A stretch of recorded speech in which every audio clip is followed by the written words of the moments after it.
गरुड़ पुराण की कथा आती है कि यमराज जी एक तोता को देख के हंस गए।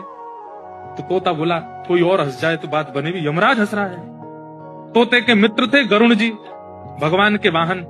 तो अपनी पहुंच लगाते हैं ना लोग, जब संकट में आते हैं तो अपनी पहुंच लगाते हैं, जैक लगाते हैं, हाथ पांव फड़ाते हैं। गरुड़ जी को कहा कि भैया तुम कैसे भी एक काम करवा दो। बोले क्या? ये यमराज जी मुझे देख के हंस गए हैं, मुझे लग रहा है अब मेरे जीवन के दिन 4 बचे हैं।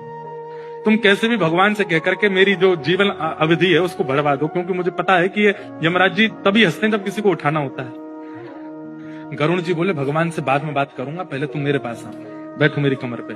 गरुड़ जी उड़ा करके उनको 7 समुद्र पार एक गुफा में ले गए और वहां भीतर ले जाकर के छोड़ दिया। बोले यहाँ रहो, यहाँ कोई नहीं आएगा, और ये 2-4-10 दिन यहीं बैठे रहना, सब ठीक हो जाएगा अपने आप।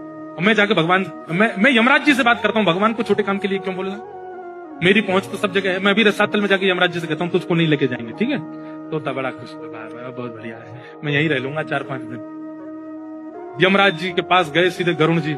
गरुड़ जी तो भगवान के वाहन है, सब खड़े होते हैं, उनको देख के यमराज जी बोले आइए आइए। कैसे आए? बोले हम बस एक बात कहने आए हैं, फिर हमको जाना है वैकुंठ।